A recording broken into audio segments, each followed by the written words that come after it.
السلام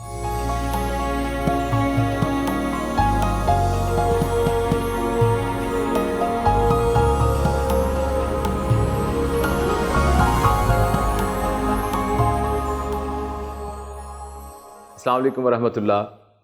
ہم سب کو اللہ تعالیٰ نے پیدا کیا ہے، ہمارے آباء و اجداد کو بھی اور ہمارے آنے والی نسلوں کو بھی اللہ تعالیٰ ہی پیدا کریں گے۔ اللہ تعالیٰ نے جب انسان کو پیدا کیا تو اس کو بہت سے انعامات اور تحفے دیے۔ آج ہم ان انعامات میں سے ایک خاص انعام کا ذکر کریں گے اور اس انعام کا نام ہے دعا۔ اللہ تعالیٰ نے ہمیں یہ توفیق دی کہ ہم اللہ تعالیٰ سے مانگ سکتے ہیں۔ اس دنیا میں رہتے ہوئے ہمارا تجربہ یہ ہے کہ جب بھی آپ کسی سے مانگیں تو جس سے مانگا جائے وہ بہت ناراض ہوتا ہے۔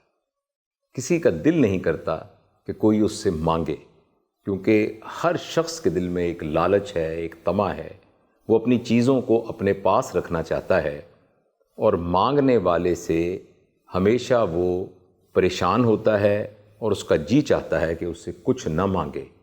لیکن اللہ تعالیٰ وہ ذات بابرکات ہے کہ جب اس سے مانگا جاتا ہے تو وہ خوش ہوتا ہے، اور اگر اس سے نہ مانگا جائے تو وہ اس بات پر ناراض ہوتا ہے۔ آج کی اس نشست میں ہم دعا کے بارے میں کچھ بات کریں گے۔ دعا اصل میں وہ واسطہ ہے، وہ ذریعہ ہے جس کے ذریعے سے مخلوق اپنے خالق کے ساتھ ایک تعلق بناتی ہے، اور دعا کی جو سب سے اولین شکل وہ نماز ہے۔ نماز دراصل ایک دعا ہے جس میں ہم اپنے پیدا کرنے والے کے سامنے دست بدست کھڑے ہو کر اپنی عاجزی، اپنی کوتاہی، اپنی کمائیگی، اپنی کمی کا اعتراف کرتے ہوئے اپنی گزشتہ زندگی پر معافی مانگتے ہیں، اور آئندہ وہ تمام غلطیاں جس کی بنیاد پر ہمیں پشیمانی ہے ان سے معافی مانگتے ہوئے آئندہ ان کو نہ کرنے کا عہد کرتے ہیں، اور پھر آنے والی زندگی کے لیے ایک تجدید کرتے ہیں، ایک وعدہ کرتے ہیں، اور پھر اس بات کی بنیاد پر اللہ تعالیٰ سے اپنی حاجات کو مانگتے ہیں۔ دعا کے سلسلے میں عموماً بہت ساری اشکال ہمارے ذہن میں آتی ہیں۔ مثلاً ایک یہ کہ میں تو بہت گڑ گڑا کے دعا مانگتا ہوں، میں تو کئی سالوں سے دعا مانگتا رہا لیکن میری دعا قبول نہیں ہوئی۔ اس سلسلے میں اللہ تعالیٰ نے بڑا احسان کیا کہ نبی کریم صلی اللہ علیہ وآلہ وسلم کی ایک حدیث کے ذریعے سے یہ ہمیں سمجھایا گیا کہ دعا کے مانگنے کے بعد 3 امکانات ہیں، اور اس کے علاوہ کوئی اور چوتھی ممکنہ بات نہیں ہے۔ پہلا امکان یہ ہے کہ آپ جو کچھ مانگ رہے ہیں آپ کو ہو بہو وہی چیز عطا کر دی جائے۔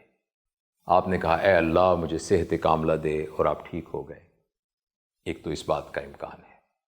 دوسرا یہ کہ جو کچھ آپ نے مانگا آپ کو وہ تو نہیں ملا، مگر اس سے بہتر کوئی چیز مل گئی۔ انسان نے اپنی توقع کے مطابق، اپنے ظرف کے مطابق مانگا، لیکن اللہ تعالیٰ نے اپنی طاقت اور قدرت اور اپنے ظرف کے اعتبار سے انسان کو دیا، اور وہ کچھ دیا جو وہ سوچ ہی نہیں سکتا تھا۔ وہ ایک چھوٹی سی بات پر خوش تھا، لیکن اللہ تعالیٰ نے اس سے بھی بڑی بات اس کو دے دی۔ اور تیسرا امکان یہ ہے کہ نہ تو جو اس نے مانگا وہ اس کو ملا، اور نہ اس کے متبادل اس کو کچھ ملا، یعنی اس کو یہ لگا کہ شاید اس کی دعا قبول نہیں ہوئی۔ لیکن یہ جو تیسرا درجہ ہے، اس میں اللہ تعالیٰ نے اس دعا کی قبولیت کے سلسلے میں جو ثمر دینا تھا اس کو جنت تک موقوف کر دیا، اور اس کا بدلہ اس کو جنت میں دیا۔ اور یہ بات حدیث کے مفہوم میں آتی ہے کہ وہ لوگ جن کی دعا قبول نہ ہوئی ہو، اور جب وہ جنت میں یہ دیکھیں گے کہ ان کی دعا کے سلسلے میں جو ان کو اجر اور جو ثمر ملا ہے، تو وہ یہ خواہش کریں گے کہ کاش دنیا میں ہماری کوئی دعا قبول نہ ہوئی ہوتی، کیونکہ وہ یہ سوچ بھی نہیں سکتے تھے کہ عبدالآباد کی ہمیشہ رہنے والی زندگی میں ان کو اللہ تعالیٰ نے جو کچھ وہ مانگ رہے تھے اس سے بہت بڑھ کر اس کا ثمر دیا۔ ایک بات۔ دوسری اہم بات جو دعا کے سلسلے میں ہم سب کے لیے بہت ضروری ہے جاننا، وہ یہ ہے کہ دعا کا تعلق ہمارے دل کے یقین سے بھی ہے۔ بعض اوقات ہم دعا مانگ رہے ہوتے ہیں مگر ہمیں خود یہ لگتا ہے کہ یہ شاید یہ قبول ہو یا قبول نہ ہو، لیکن اللہ تعالیٰ تو وہ دینے والا ہے کہ جس کے سامنے کسی قسم کا شک کرنا، کسی قسم کی تذبذب میں رہنا، کسی قسم کی بے یقینی میں رہنا، یہ تو بالکل وہ شایان شان ہی نہیں ہے اس ریلیشن کے جو کہ مخلوق کا خالق کے ساتھ ریلیشن شپ ہے۔ اس سلسلے میں آپ کو ایک واقعہ سنانا چاہتا ہوں۔ نبی پاک صلی اللہ علیہ وسلم کے زمانے میں جب اسلام کی دعوت کھلم کھلا نہیں دی جاتی تھی اور لوگ چھپتے ہوئے احکامات خداوندی بجا لاتے تھے، تو اس میں صحابہ کی ایک جماعت کسی ویران سی جگہ پر تھی جہاں ایک بت نسب تھا جس میں قریب کے قبیلے کے لوگ عبادت کرنے آیا کرتے تھے۔ تو وہ لوگ بھی وہیں موجود تھے صحابہ، تو انہوں نے اچانک دیکھا کہ ایک اس قبیلے کا سردار جو مشرک کافر تھا وہ آیا، اس کو دیکھ کر یہ چھپ گئے۔ وہ کافر وہاں آیا، اس نے اس بت کے سامنے سجدہ کیا اور کہا کہ اے خداوند، مجھے معلوم ہے کہ تو ہی حقیقی خدا ہے، میرا سب سے زبردست گھوڑا گم ہو گیا ہے، اگر وہ گھوڑا مجھے نہ ملا تو میں بہت ہی با اثر شخص ہوں اپنے قبیلے کا، میں واپس جا کر پورے قبیلے سے آپ کی عبادت بند کروا دوں گا، لہٰذا میرا گھوڑا مجھے ملنا چاہیے۔ وہ کہتے ہیں کہ ابھی اس کا ہاتھ اس کی داڑھی سے جدا نہیں ہوا تھا دعا مانگ کے کہ جھاڑیوں میں سے اچانک سرسراہٹ کی آواز آئی اور وہ گھوڑا آ کے سر جھکا کے اس کے سامنے کھڑا ہو گیا۔ تو ایک دم وہ سجدے میں گر گیا، اس نے کہا اے میرے خدا، تو واقعی سچا خدا ہے، واقعی تو بڑا خدا ہے، بہت بہت مہربانی، میں تیری نیاز بھی دوں گا، اور وہ گھوڑے پہ بیٹھ کے چلے گئے۔ صحابہ کے دل پر اس بات پہ بڑا بار گزرا، بڑی طبیعت ان کی بوجھل ہوئی۔ انہوں نے یہ قصہ نبی کریم صلی اللہ علیہ وآلہ وسلم کو سنایا۔ آپ نے ایک بہت ہی زبردست بات ان کو کہی جس کا مفہوم یہ ہے کہ اللہ بندے کے ساتھ اس کے گمان کے مطابق فیصلہ کرتا ہے۔ جو گمان اپنے اللہ سے بندہ رکھتا ہے، اللہ اس کے مطابق فیصلہ کرتا ہے۔ اگر ہمارے گمان میں شدت ہوگی، اگر ہمارے گمان میں ایمان کی کیفیت ہوگی، تو دعا کا اثر بھی اس کے حساب سے ہوگا۔ میں کچھ ٹوٹی پھوٹی شاعری بھی کرتا ہوں۔ میرا ایک شعر ہے کہ جو سوچتا ہوں وہی بات ہونے لگتی ہے، میں سوچتا ہوں جو سوچتا ہوں وہی بات ہونے لگتی ہے، جڑا ہوا ہے زمانہ میرے گمان کے ساتھ۔ جس چیز کا ہم گمان رکھیں گے اس کے مطابق اللہ تعالیٰ فیصلہ فرمائیں گے۔ اس سلسلے میں جو آخری بات آج کی نشست میں عرض کرنا چاہتا ہوں وہ یہ ہے کہ دعا مانگتے وقت 3 چیزوں کا خیال رکھنا بڑا ضروری ہے۔ ایک تو یہ کہ جو ہم منہ سے کہہ رہے ہیں ان الفاظ کے معنی کے سلسلے میں ہماری توجہ ہو۔ جب آپ کہہ رہے ہیں ربنا آتنا فی الدنیا حسنۃ، تو ان الفاظ پر ہم غور کر رہے ہوں، اس کے مفہوم کو ہم سمجھ رہے ہوں۔ اور دوسرا یہ ہے کہ ہم اس کو امیجن بھی کر رہے ہوں، یعنی ہم اس کا تصور کر رہے ہوں کہ میں جب یہ بات کر رہا ہوں تو میرا خدا اس کو سن رہا ہے۔ دیکھیے، میں آپ سے پیسے مانگتا ہوں اور آپ کو کہوں بھائی مجھے 100 روپے کی ضرورت ہے، آپ مہربانی کر کے مجھے 100 روپے دے دیجئے، تو میری توجہ آپ کی طرف ہوتی ہے، میرا دھیان آپ کی طرف ہوتا ہے۔ فرض کریں آپ میری بات سنتے وقت کسی اور طرف دیکھ رہے ہیں یا موبائل سے کہیں بات کر رہے ہیں، تو میں خاموش ہو جاؤں گا، میں انتظار کروں گا کہ آپ میری طرف متوجہ ہوں، اور میں خود کبھی بھی ایسا نہیں ہوں گا کہ میں ادھر دیکھتا ہوا آپ سے کہوں کہ یار مجھے 100 روپے تو دے دو۔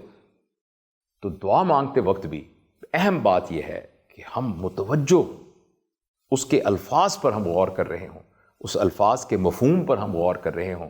اور دوسرا میں نے آپ سے عرض کیا ہے کہ ہماری توجہ ہو، پوری طریقے سے اس پوری سچویشن کا استحضار ہو۔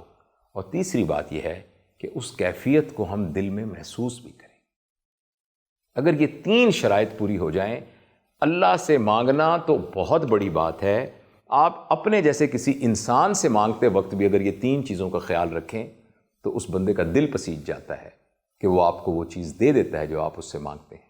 یعنی آپ نے ایسے الفاظ کا استعمال کیا جو دل پہ اثر کرتے تھے، الفاظ کے بیان کرتے وقت اس کے ایک ایک حرف پر بھرپور طریقے سے غور کیا، اپنی توجہ کو وہاں رکھا، اور اسی طرح لجاجت کے ساتھ، اسی التجا کے ساتھ آپ نے کسی دنیا میں کسی شخص سے مانگا تو آپ کو یہ یقین ہوتا ہے کہ وہ مل جائے گا۔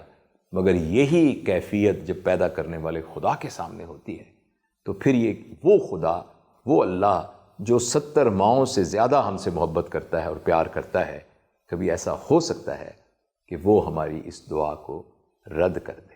بعض اوقات ایسا ہوتا ہے کہ چونکہ ہمارا علم محدود ہے، ہماری ضرورتیں محدود ہیں، اور ہماری ضرورتوں کے سلسلے میں ہمارا علم محدود ہے، اس لیے بعض اوقات ان تمام شرائط کو پورا کرنے کے باوجود ہماری دعا قبول نہیں ہوتی، یا بظاہر ہمیں لگتا ہے کہ دعا قبول نہیں ہوئی، تو ہم اپنا دل چھوٹا کر لیتے ہیں۔ لیکن ہمارے بڑوں نے، بزرگوں نے یہ بتایا ہے کہ دعا ہر صورت قبول ہوتی ہے، اور بعض اوقات اس کا اجر ہمیں اس طرح سے ملتا ہے کہ جیسے میں نے آپ سے عرض کیا تھا کہ وہ دنیا میں مانگی ہوئی چیز کی نسبت بہت زیادہ ہوتا ہے۔ اس کے علاوہ اگر آپ نفسیاتی لحاظ سے بھی دیکھیں، انسانی مزاج کو سمجھتے ہوئے بھی دیکھیں، اگر انسان دعا کا عادی بن جائے، اللہ تعالیٰ کے سامنے 5 ٹائم گڑ گڑائے، تو اس کا ایک نفسیاتی اثر بھی اس پر ہوگا۔ جو روحانی اثر ہوگا وہ تو ہوگا ہی، مگر ایک نفسیاتی اثر بھی اس پر ہوتا ہے کہ اس کو اپنا آپ چھوٹا نظر آتا ہے، پیدا کرنے والا بڑا اکبر نظر آتا ہے، اللہ اکبر، اللہ بڑا نظر آتا ہے، اپنا آپ چھوٹا نظر آتا ہے، اپنا کیا ہوا کم نظر آتا ہے، اور اللہ کی رحمت بڑی نظر آتی ہے۔ اگر انسان اس طریقے سے اپنے مزاج میں دعا کی کیفیت کو لے آئے تو اس کی زندگی نور سے بھر جاتی ہے۔ دوسرا میں آپ سے یہ عرض کرنا چاہتا ہوں، ایک تو یہ ہے کہ آپ فزیکلی اپنی چیزوں کو مانگیں۔ ایک حدیث شریف کا مفہوم ہے کہ اگر جوتے کا تسمہ بھی ٹوٹ گیا ہے تو وہ بھی خدا سے مانگا جائے۔ تو یہ بات تو بالکل ٹھیک ہے کہ ہم تمام چیزوں کو، اے اللہ مجھے کھانے کو دے، اے اللہ مجھے پہننے کو دے، اے اللہ میری نوکری ہو جائے، اے اللہ مجھے یہ دے، اللہ پاک میری بیماری سے شفا دے، یہ سب بھی ہمیں خدا سے مانگنا چاہیے۔ لیکن ان سب سے اوپر ایک اور درجہ بھی ہے، ایک تو پریئر ہے نا، اور ایک ہے پرے فلنس۔ ایک تو ہے دعا مانگنا، اور ایک ہے خود دعا بن جانا۔ خود دعا بن جانا یہ ہے کہ پیدا کرنے والے کے سامنے ہاتھ باندھ کر بندہ، غلام اپنے آپ کو اس کے سامنے پیش کر دے، اور اس کے سامنے پیش کر کے اللہ تعالیٰ کے ساتھ یہ اپنے دل میں یہ کیفیت لے کے آئے کہ اے اللہ میرے دل کے حالات کو تو جانتا ہے، اے اللہ میری ضرورتوں کو تو جانتا ہے، اور میری کوتاہی اور کمی اس کو بھی تو پہچانتا ہے، اور تیری جو بزرگی ہے اور کبریائی ہے اس کو تو بھی جانتا ہے، اور مجھے بھی اس بات کا جو ہے مجھے یقین ہے۔ تو اے اللہ ہمارے اس رشتے کی بنیاد پر میں اپنے آپ کو تیرے قدموں میں پیش کرتا ہوں، اور اس بات کی توقع رکھتا ہوں کہ تو مجھے سنبھال لے اور تو ہی میرا وارث بن جا۔ تو یہ کچھ باتیں تھیں دعا کے سلسلے میں۔ ان تمام باتوں کو ہمیں شعور کی گہرائی کے ساتھ، ایمان کی کیفیت کے ساتھ، نبی اکرم صلی اللہ علیہ وسلم کے بتائے ہوئے طریقے سے پریکٹس کرنا چاہیے۔ بہت بہت شکریہ۔